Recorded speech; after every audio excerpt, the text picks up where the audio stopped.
سردیوں میں شوہر اور بیوی کے ساتھ سونے کے بارے میں فطری طور پر کوئی عجیب یا غلط بات نہیں ہے۔ شادی کے بعد میاں بیوی ایک دوسرے کے لیے حلال ہیں اور ان کا رشتہ صرف جسمانی نہیں بلکہ جذباتی، روحانی اور ذہنی بھی ہے۔ لیکن جب یہ سوال پیدا ہوتا ہے کہ سردیوں میں شوہر اور بیوی کا ایک ساتھ مکمل برہنہ سونا کیسا ہے، اس معاملے کو جذبات کی بجائے فہم، تہذیب اور اسلامی آداب کی روشنی میں غور کرنا ضروری ہے۔ سب سے پہلے یہ سمجھنا ضروری ہے کہ اسلام فطرت کا مذہب ہے۔ اسلام کسی ایسی چیز کو منع نہیں کرتا جو انسانی فطرت کے مطابق ہو اور اس میں کوئی حرام یا ناجائز پہلو نہ ہو۔ شوہر اور بیوی کا ایک ساتھ ہونا، ایک دوسرے کے قریب ہونا اور راحت محسوس کرنا سب فطری چیزیں ہیں۔ سردیوں میں جسم کو گرمی کی ضرورت ہوتی ہے اور اس حوالے سے ایک دوسرے کے قریب سونا عام اور قابل فہم ہے۔ تاہم یہاں ایک اہم نکتہ ہے: آداب اور شائستگی۔ اسلام میں شوہر اور بیوی کے تعلقات میں بھی حیا کو بہت اہمیت دی گئی ہے۔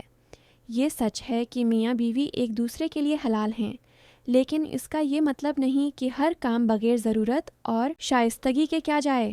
علماء نے لکھا ہے کہ اگرچہ میاں بیوی کا مکمل طور پر برہنہ ہونا جائز ہے، لیکن اسے مستقل عادت بنا لینا شرافت کے خلاف ہے۔ سردیوں میں اگر میاں بیوی گرم جوشی کے لیے ایک دوسرے کے قریب رہیں، کمبل بانٹیں یا ہلکے کپڑے پہنیں تو اس میں کوئی حرج نہیں۔ تاہم اسلام ایک اچھے عمل کے طور پر مکمل برہنہ سونے کی سفارش نہیں کرتا ہے، اسے شرافت کے خلاف سمجھا جاتا ہے۔ وجہ یہ نہیں کہ رشتہ ناجائز ہو جاتا ہے، بلکہ یہ ہے کہ اس سے انسان کی صحت متاثر ہوتی ہے۔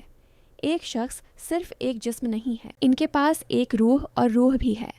جب ہر چیز پردے سے ہٹ جاتی ہے تو اکثر چیزوں کی قدر و قیمت کم ہو جاتی ہے۔ یہی وجہ ہے کہ اسلام نے نہ صرف معاشرے کے لیے بلکہ ایک حد تک شوہر اور بیوی کے تعلقات میں پردے کے تصور پر زور دیا ہے۔ ایک اور اہم بات یہ ہے کہ سردیوں میں برہنہ سونے سے بھی صحت کے مسائل پیدا ہو سکتے ہیں۔ بہت سے ڈاکٹروں کا کہنا ہے کہ یہ جسم کے لیے نقصان دہ ہے۔ نیند کے دوران شدید سردی یا ٹھنڈک کا سامنا کرنا اعصاب اور جوڑوں کے درد، نزلہ زکام اور کمزوری کا باعث بن سکتا ہے۔ عورت کا جسم خاص طور پر نازک اور نزلہ زکام کا شکار ہوتا ہے۔ اسلام ہمیں سکھاتا ہے کہ شوہر کو اپنی بیوی کا خیال رکھنا چاہیے۔ اگر کوئی چیز اس کی صحت، سکون یا وقار کے خلاف ہو تو اسے اس پر زبردستی نہیں کرنا چاہیے۔ میاں بیوی کا رشتہ طاقت یا حکم کا نہیں بلکہ محبت اور شفقت کا ہے۔ بعض لوگ یہ بھی پوچھتے ہیں کہ اگر دونوں راضی ہوں تو کیا حرج ہے؟ یہاں سمجھنے کی اہم بات یہ ہے کہ ہر وہ چیز جو جائز ہے ہمیشہ اچھی نہیں ہوتی۔ اسلام ہمیں نہ صرف صحیح اور غلط کی تعلیم دیتا ہے بلکہ اچھے اور برے میں فرق بھی واضح کرتا ہے۔ مباح ہونے کے باوجود بعض اعمال سے پرہیز کرنا بہتر اور دانش مندی ہے۔ سردیوں میں میاں بیوی کا بہترین طریقہ یہ ہے کہ وہ صاف ستھرے کپڑے پہنیں، اسی کمبل کے نیچے سو جاؤ، ایک دوسرے کے قریب رہیں لیکن شائستگی اور احترام کو برقرار رکھیں۔ اس سے نہ صرف محبت برقرار رہتی ہے بلکہ ایک دوسرے کی طرف کشش بھی برقرار رہتی ہے۔ آج کے دور میں سوشل میڈیا اور فلموں نے لوگوں میں یہ خیال پیدا کر دیا ہے کہ برہنہ ہونا محبت کی علامت ہے، تاہم حقیقت اس کے بالکل برعکس ہے۔ سچی محبت خیال رکھنے، سمجھنے اور ایک دوسرے کے آرام کی فکر کرنے میں مضمر ہے۔ اگر شوہر اپنی بیوی سے محبت کرتا ہے تو اسے دیکھنا چاہیے کہ وہ کس چیز سے راحت محسوس کرتی ہے۔